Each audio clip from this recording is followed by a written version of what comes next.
오늘 말씀 여호수아 8장 1절에서 9절 말씀인데요. 제가 1절, 우리 성도님들 2절 이렇게 교독하도록 하겠습니다.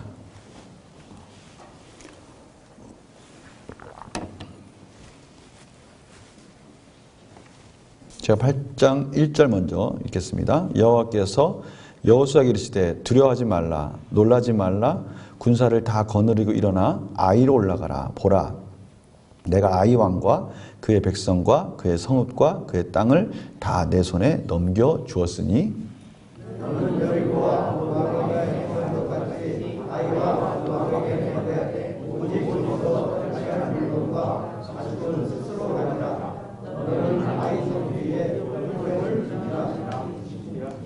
이에 여호수아가 일어나서 군사와 함께 아이로 올라가려 하여 용사 3만 명을 뽑아 밤에 보내며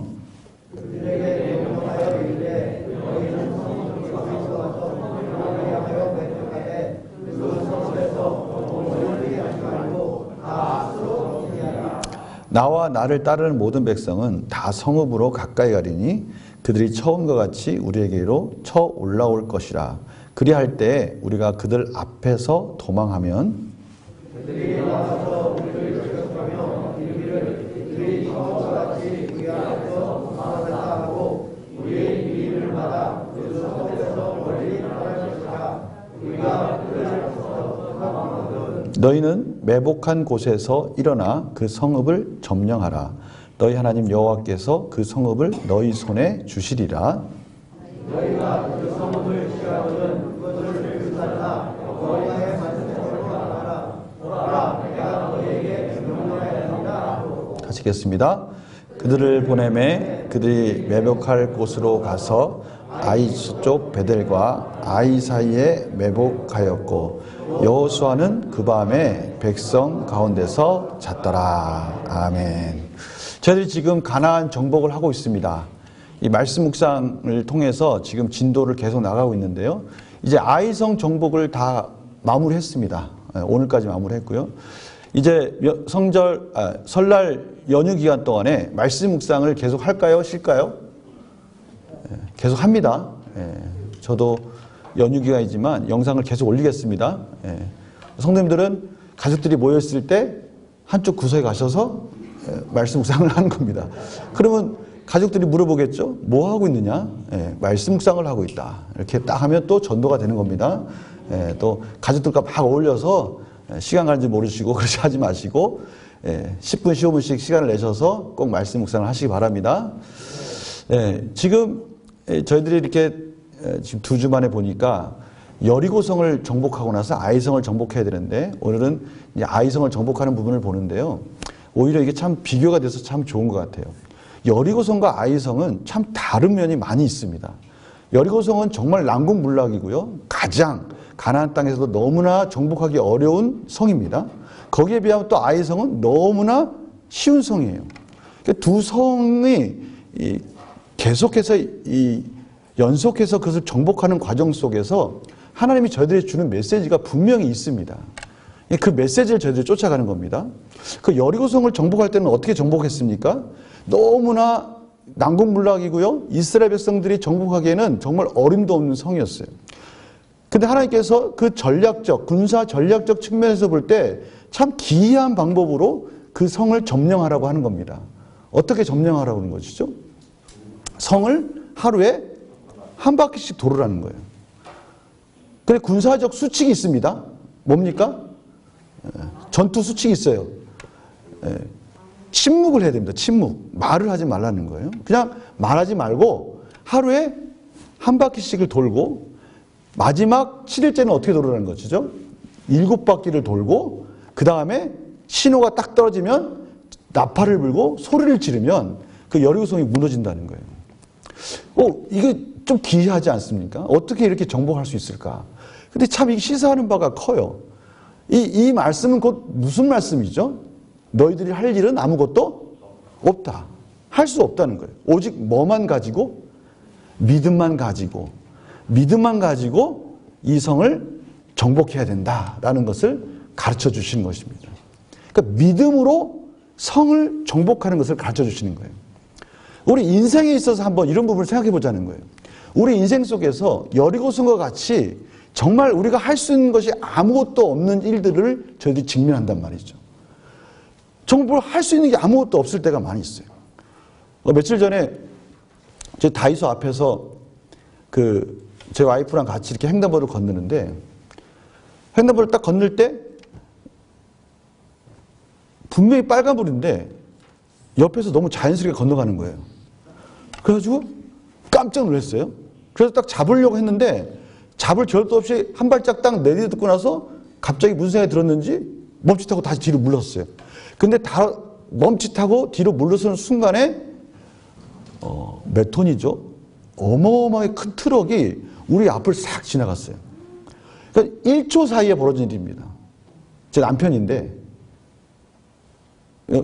너무 아찔하지 않습니까? 그래서 제가 그랬어요. 왜 건너갔냐고.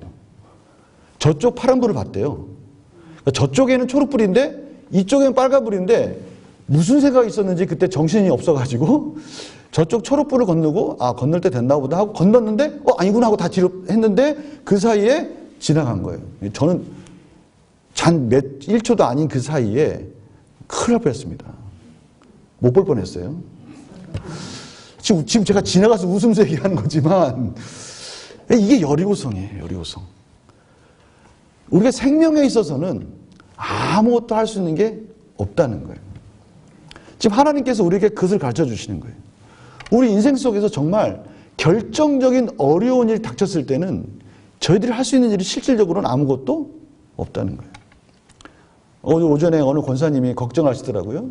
가족들이 다 모이면, 이 설이 돼서 가족들이 다 모이면 이제 여러 가지 즐거움 속에 지내야 되는데 이상하게 가족들이 모이면 아주 사소한 일 때문에 이 마음이 틀어질 때가 있다는 거예요. 어쩔 수가 없어요. 우리 사람의 마음이. 그런데 그 한번 또 틀어지면 너무 사소한 일로 틀어졌는데 그 마음이 합쳐지는 게 너무 어렵다는 거예요. 이 여리고성입니다. 여리고성. 부모 마음에는 사랑하는 자녀들이 다 하나가 돼서 화목하게 지내는 게 참 좋을 텐데 그게 마음 같지 않잖아요. 사람의 마음이라는 게 쉽게 정복될 것 같지만 정복되지 않으세요.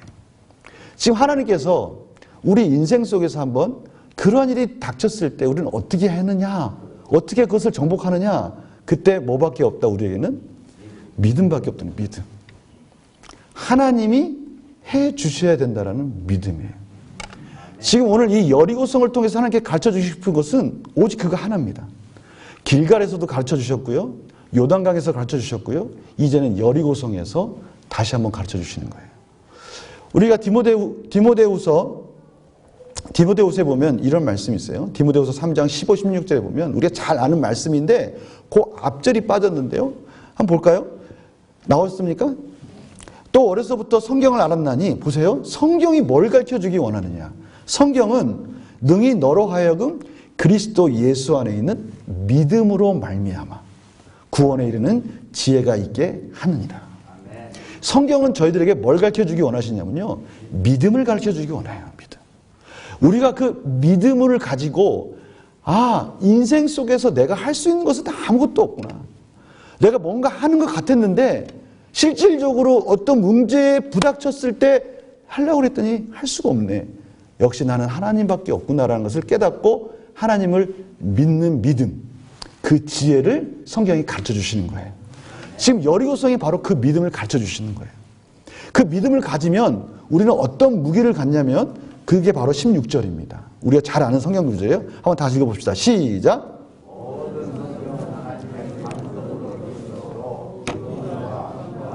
바르게 함과 의로 교육하기에 유익합니다.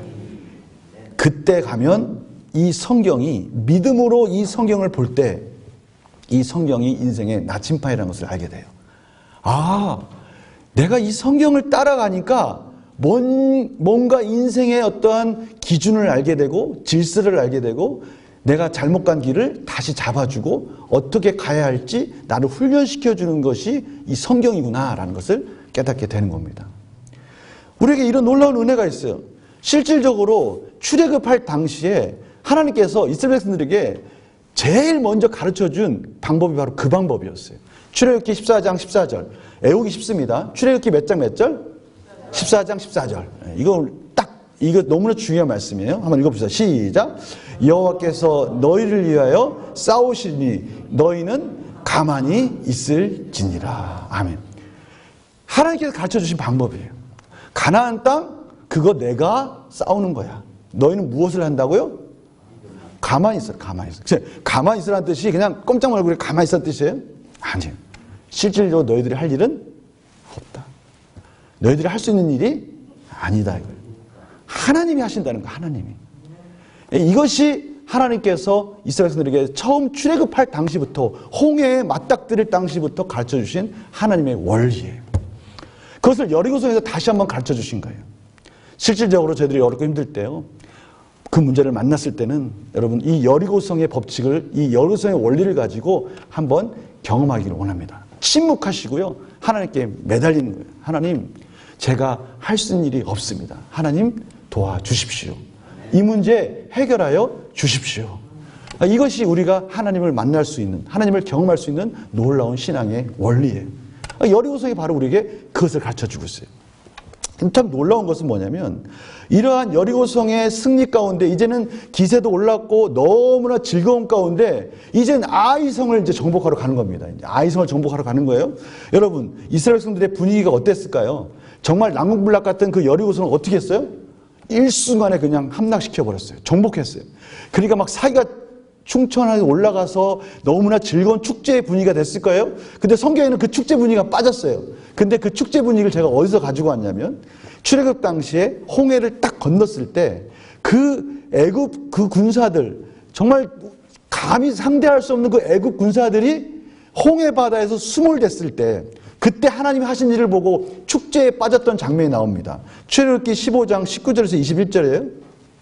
거기 보니까요. 맨 처음에는 모세가 막 찬양을 해요. 그 다음에 모세의 누이인 미리암이 막 찬양을 합니다. 얼마나 즐겁게 찬양합니까? 19절에 바로의 말과 병거와 마병이 함께 바다에 들어가며 여호와께서 바닷물을 그들 위에 되돌려 흐르게 하셨으나 이스라엘 자손은 바닷 가운데서 마른 땅으로 지나간지라.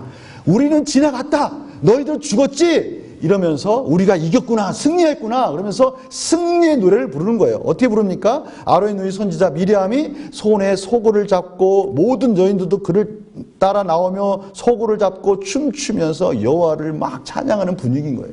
지금 여리고성을 딱 정복했으니까 딱 이 분위기인 거예요. 이 분위기. 이스라엘 백성들이 막 사기가 올라가서 축제의 분위기가 된 거예요.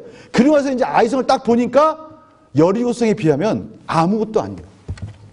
야, 저기는 그냥 3, 4천 명 올라가서 정복하면 될 것 같아. 그냥 올라가자. 그리고 올라간 거예요. 여러분, 아이성 하면 어떤 생각이 드냐면요. 우리 인생 속에서 너무나 문제도 되지 않을 것 같은데 의문의 일패를 당한 겁니다. 정말 이거는 쉬운 문제인 것 같고 이건 내가 해결할 수 있는 문제인 것 같아요. 근데 철저하게 패배를 당하는 거예요. 오늘 그 장면이 여호수아 7장 4절에서 5절입니다. 백성 중 올라갔다가 완전히 패배를 하고 도망쳐 내려오면서 3,000명쯤 그리로 올라갔다가 그 사람 앞에 도망가면서 36명은 쳐 죽이고 거기서 죽고 나서 내려올 때 그 백성들의 마음이 녹아 물같이 돼버린 거예요. 완전히 물같이 돼버렸어요. 딱 이런 경우에 어떤 경우냐면 내가 뭔가 할 수 있을 것 같아서 됐어. 이제 이대로 가면 인생 성공할 수 있을 것 같아. 그러면서 하루하루 신차게 가는 거예요. 사업을 하시는 분들은 그런 기분 있잖아요. 와, 이제 되는구나. 이렇게 사업을 계속 가면 이제 나는 성공할 수 있을 것 같아. 라고 생각하고 힘차게 가는 거예요. 그런데 힘차게 가고 있는데 완전히 망하는 거예요. 완전히 쫄딱 망하는 거예요. 완전히 다시 밑바닥 인생이 돼버린 거예요. 그럼 무슨 생각이 드는 겁니까? 와, 지금 내가 잘 갈 줄 알았는데 그것들이 완전히 의미 없어지는 것들을 경험할 때는 절망이 찾아오는 거예요. 두려움이 찾아오는 거예요. 이제 나 어떻게 사나? 이제 어떻게 사나 하고 그 마음이 녹아져 내리는 거예요. 바로 아이성 전투가 바로 그런 거예요. 여리고성 전투는 아예 애초부터 이거는 엄두도 못 내는 전쟁이었는데 그건 승리를 했어요. 그런데 이건 내가 이길 줄 알았는데 이건 내가 인생 속에서 이 정도는 내가 해결할 수 있었어. 이 정도는 내가 너끈히 내가 가지고 있는 재능, 사람의 관계, 나의 물질, 아니 이 모든 걸 가지고 충분히 해결할 수 있을 것 같았는데 완전히 패배를 해버린 거예요. 이러한 상태에 접어들자 이스라엘 백성들이 이제 두려움 가운데 어찌할 바를 모르고 우울감에 빠져버린 겁니다. 그때 하나님께서 왜 아이성에서 보란듯이 패배했는지 이제 하나님께서 이스라엘 백성들을 수술하기 시작합니다. 이것이 오늘 또 중요한 핵심이에요. 오늘 바로 7장 1절에서 3절에 보면 왜 아이성 전투에서 패배했는지를 가르쳐주고 있습니다. 이것이 오늘 저희들이 꼭 알아야 될 신앙의 원리입니다. 7장 1절에서 3절 볼까요? 하나님께서 사실은 아이성 전투를 하기 전에 먼저 이 부분을 말씀해 주셔요. 1절 볼까요? 이스라엘 자손들이 온전히 바친 물건으로 말미암아 범죄하였으니 이는 유다 지파 세라의 증손 삽디의 손자 갈미의 아들 아간이 온전히 바친 물건을 가졌습니다. 여호와께서 이스라엘 자손들에게 진노하시니라. 2절 나왔습니까? 한번 읽어볼까요? 시작.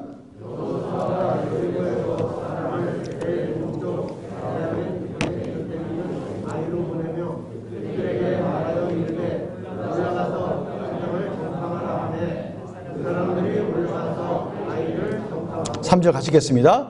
여호수아에게로 돌아와 그에게 이르되 백성을 다 올라가게 하지 말고 2-3천 명만 올라가서 아이를 치게 하소서. 그들은 소수이니 모든 백성을 그리로 보내어 수고롭게 하지 마소서 하므로. 딱 이스라엘 백성들의 상태를 하나님께서 먼저 보여주신 거예요. 그리고 나서 이들이 철저하게 패배한 것을 보여주신 거예요. 그러니까 그 원인을 먼저 가르쳐 주신 거예요. 첫째는 뭡니까? 아간의 범죄입니다. 아간이 무슨 범죄를 저질렀습니까? 하나님께 바친 물건, 그것을 히브리 말로 헤렘이라고 합니다. 헤렘 규칙. 전쟁에 있어서 헤렘 규칙을 하나님께서 세우셨어요. 진멸하라. 이 모든 것은 다 하나님 거니까 절대 이것들 중에 하나라도 취하면 안 된다라고 가르쳐 주셨어요. 그런데 아간이 불순종한 겁니다. 불순종. 하나님 말씀 가운데 불순종했어요. 지금 하나님께서 저희들 삶 속에서 불순종이 뭔지를 이 아간을 통해서 가르쳐 주신 거예요. 우리는 이렇게 생각할 수 있어요. 하나님 말씀에 순종해야 됩니다. 불순종하면 안 됩니다. 그러면 저희들은 참 막연해요. 아니 불순종이 뭡니까? 교통법규 잘 지키면 되는 겁니까? 아니 10계명, 그럼 10계명을 범하지 않으면 우리가 순종하는 겁니까? 라고 말할 수 있어요. 그런데요, 이 추상적인 이 불순종에 대해서 하나님은 분명하게 불순종이 뭔지를 아간을 통해서 가르쳐 주셨어요. 그것이 뭡니까? 하나님께 불순종한다는 것은 다른 것이 아니에요. 하나님 것을 내 것으로 취하는 거예요. 이걸 좀 다른 말로 하면 로드십의 체인지예요. 로드십이 바뀐 거예요. 우리의 진정한 이 모든 만물의 주권자는 하나님이심에도 불구하고 그것을 내 것으로, 내가 주인인 것처럼 취하는 것, 이것이 불순종이에요. 아간은 바로 그 부분에 대해서 불순종한 거예요. 이 모든 것은 다 하나님 거다. 우리의 진정한 주인은 하나님이시다 라는 것을 확인하는 건데요, 아간은 그 하나님께 바친 것을 자기 것으로 취한 거예요. 로드십을 잃어버렸어요. 하나님이 우리의 모든 주권자라는 사실을 잃어버린 거예요. 이것이 바로 불순종입니다. 골로새서 1장 13절에 보면요, 이런 말씀이 있어요. 그가 우리를 흑암의 권세에서 건져내사 그의 사랑의 아들의 나라로 옮기셨으니. 사랑의 아들의 나라로 옮기셨다는 거예요. 저희들이 아들의 나라로 옮기셨다는 것은 우리의 로드십은 누구한테 있는 겁니까? 예수님께 있는 거예요. 하나님께 있는 거예요. 로마서 10장 9절 볼까요? 내가 만일 내 입으로 예수를 주로 시인하며, 우리가 말로는 주님, 예수님 이렇게 시인하는 거 다 할 수 있어요. 그렇게 하는 게 중요한 게 아닌 거예요. 아간 이스라엘 백성이에요. 하나님의 백성이에요. 지금까지 잘 쫓아왔어요. 그게 중요한 게 아니에요.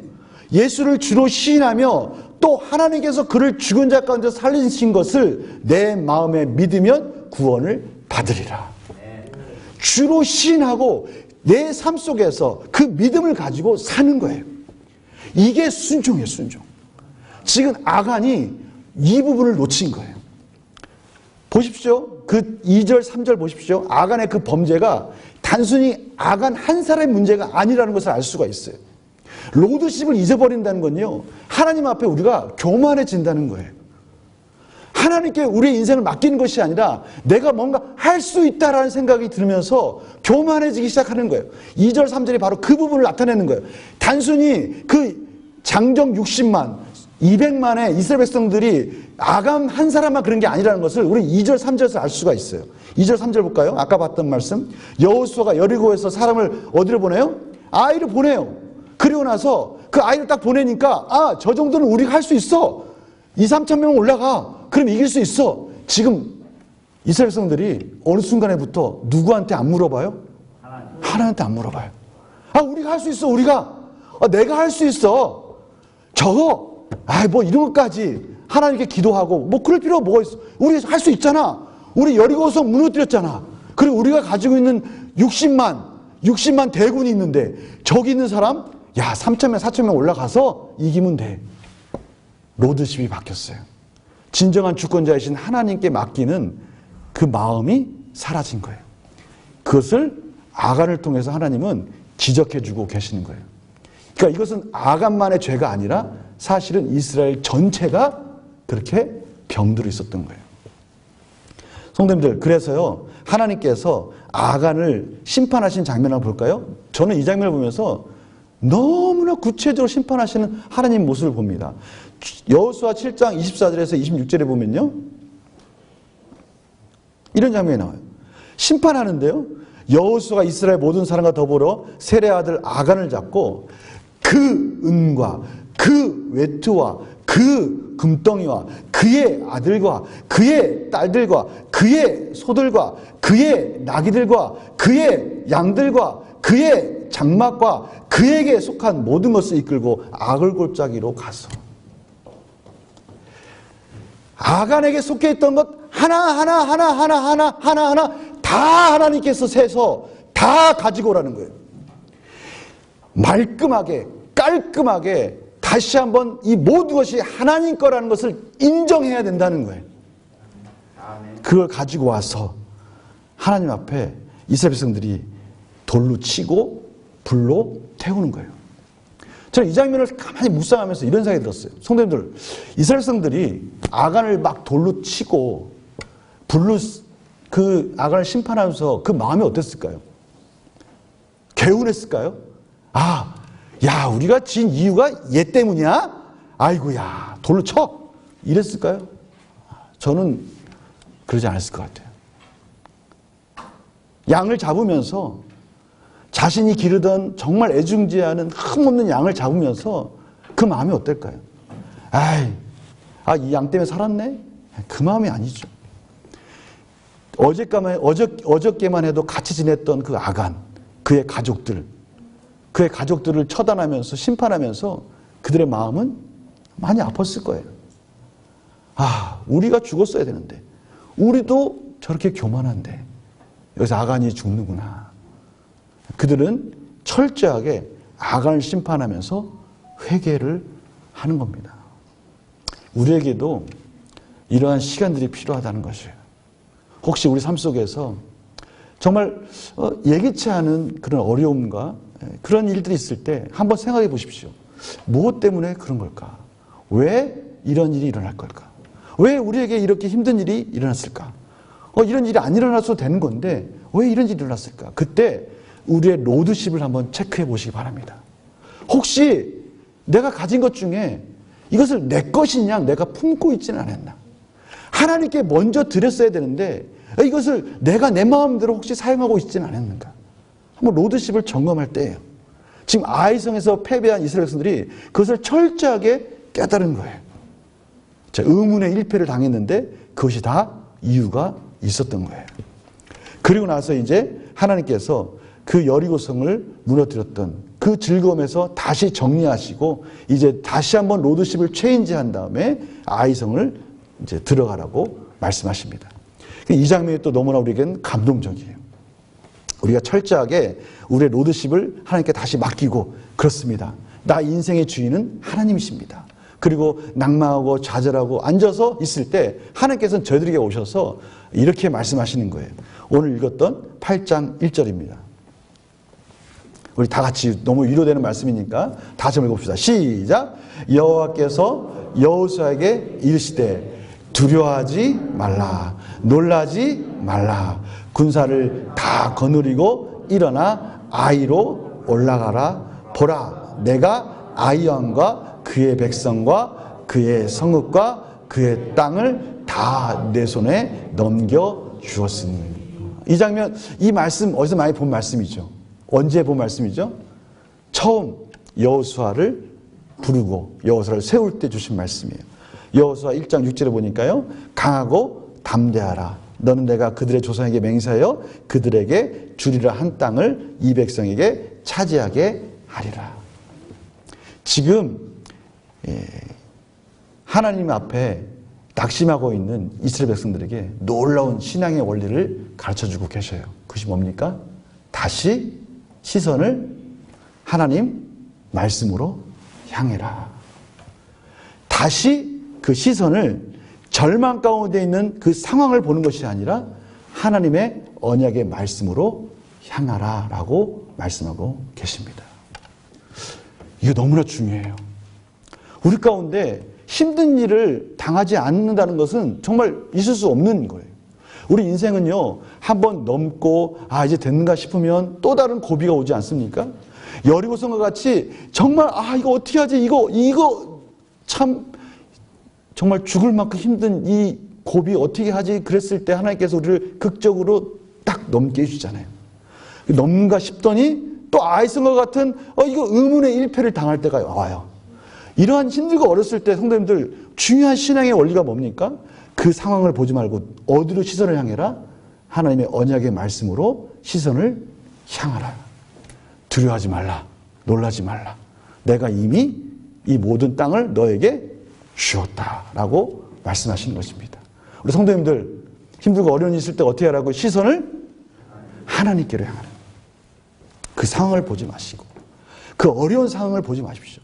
그 상황을 보면 볼수록 우리는 계속해서 나락으로 떨어지는 거예요. 우리는 우리에게 말씀하신 그 언약의 말씀을 붙드시기 바랍니다. 그 말씀을 붙드십시오. 그 말씀을 붙드실 때 참으로 우리도 모르는 힘과 능력과 소망이 생기는 것을 경험하는 거예요. 우리 설 명절 그 가정예배 순서지 다 가져가셨습니까? 이번에는 아주 그냥 쉽게 만들었습니다. 매뉴얼을 딱 거기 그 자체가 그냥 매뉴얼입니다. 거기 보면 그냥 가족들과 함께 읽으십시오. 가족들과 함께 기도하십시오. 그냥 가족들이 그거 보면서 같이 그냥 쫓아가면 되게 해놨어요. 설교까지 다 써놨어요. 그러니까 처음부터 끝까지 그것만 쭉 가지고 처음부터 끝까지 하시면 됩니다. 그래서 믿지 않는 우리 가족들도 다 같이 해서 그거 가지고 한번 예배를 한번 하나님께 중심으로 드려가지고요. 말씀의 능력을 한번 경험했으면 좋겠어요. 우리 시선은요, 문제에 집착하지 마시고 문제에다 시선을 맞추지 마시고 누구한테? 하나님께, 말씀에게 시선을 향하십시오. 예레미야 29장 11절 보면 하나님께서 우리를 향하신 뜻이 있어요. 여호와의 말씀이니라 너를 향한 나의 생각을 내가 아나니 평안이요 재앙이 아니니라. 다 같이 시작. 너희에게 미래와 희망을 주는 것이니라. 아멘. 하나님 우리에게 미래와 희망을 주시는 거예요. 끊임없이 우리를 향해서 이끌고 계시는 거예요. 그 시선을 하나님 말씀으로 향하시기 바랍니다. 그리고 나서 이스라엘 백성들이 태도가 완전히 바뀌었어요. 완전히 바뀌어서 이제는 모든 주권은 하나님께 있습니다. 비록 아이성은 볼품없이 작지만 우리가 이 작은 문제일지라도 이 전쟁은 누가 하는 것이다? 하나님이 하시는 겁니다. 제가 이 문제가 작다고 해서 제가 교만했습니다. 저희 민족이 교만했습니다. 이것이 아무리 작을지라도 이 전쟁조차도 하나님이 하시는 것입니다. 그것을 인정하고 이제 하나님께서 가르쳐주신 전략을 가지고 이제 최선을 다해서 달려가기 시작하는 겁니다. 이것이 두 번째 신앙의 원리입니다. 우리가 시선을 하나님께로 향한 다음에 그 다음에 우리는 뭐 해야 된다고요? 최선을 다해서 하나님께 달려가는 겁니다. 최선을 다해서 순종하는 것이에요. 그 자리에서 최선을 다해서 말씀 붙들고 있는 자리에서 하나님 주신 거 가지고 지혜를 달라고 말씀하시면서 기도하면서 나가는 겁니다. 오늘 보십시오. 아이성하고 전투를 하는데요. 보십시오. 이 전쟁이 끝나갈 무렵에 아이성의 그것을 점령하고 거기 있는 주민들을 다 죽였는데 그 주민들이 12,000명이에요. 그럼 12,000명이면 군사들을 생각해 보면 12,000 중에서 남자 군사들을 아무리 생각을 많이 할지라도 한 3,000, 4,000 정도밖에 안 된다는 거예요. 정말 작은 숫자예요. 근데 오늘 어떻게 전투를 하냐면요. 이스라엘에서는 전군이 올라갑니다. 60만 명이 다 올라가요. 그리고 나서 그것도 다 올라가는데 모자라가지고 하나님이 그렇게 말씀하시는 거예요. 5,000명은 아이성과 베델 사이에 서로 연락이 닿아서 또 다른 일이 일어날지 모르니까 5,000명은 아이와 베델 사이에 매복해 있고 나머지 25,000명 정도는 아이성 바로 앞에 딱 숨어 있다가 딱 엎드려 있다가 우리 나머지 전군이 아이성을 딱 치러 올라가다가 패배한 척하고 뒤로 물러가가지고 아이에 있는 성에 있는 사람들이 다 나올 때 이 매복해 있던 25,000명이 들어가가지고 아이성이 문 열렸을 때 들어가서 그걸 정복한 다음에 우리가 다시 뒤로 돌아가지고 공격할 때 너희들도 우리랑 같이 공세해가지고 그래서 아이성 있는 군사들을 우리가 무찌르면 되는 거야. 여러분 지금 3,000명, 4,000명을 싸우는데 지금 60만 대군이 한 진짜 몇십만 명을 싸운 것처럼 지금 최선을 다하고 있어. 여러분 이것이 우리가 배워야 할 거예요. 하나님께서 지금 우리에게 뭐라고 말씀하시는 거예요? 우리 인생 속에서 사소한 것일지라도 헤렘 최선을 다해서 거룩함에 전념해야 된다는 겁니다. 틈을 주면 안 돼요. 우리 인생 속에 이러한 하나님의 신앙의 원리를 우리가 꼭 실천하여서 곳곳에서 인생의 고비를 만날 때 때로는 여리고성 같은 고비, 때로는 아이성 같은 고비 이런 것들을 만날 때 오직 모든 주권을 하나님께 맡기면서 한 걸음 한 걸음 걸어가시면서 말씀 안에 순종하는 삶이 되기를 간절히 축원합니다. 네, 한번 생각해 보십시오. 여러분 중에 지금 있을 거예요. 지금 이건 여리고성이야. 이건 정말 이거는 하나님이 주시지 않은 은혜를 주시지 않으면 안 돼. 이 여리고성이 있을 거예요. 이거는 아이성이야. 근데 내가 이 아이성을 너무 쉽게 생각했구나. 그래, 이것도 하나님 거야. 하나님께 맡겨야지. 최선을 다하자. 최선을 다해서 하나님 말씀 가운데 순종해야지. 이러한 마음을 가지고 우리 기도하면서 승리하시는 한 주간 되시기를 간절히 축원합니다.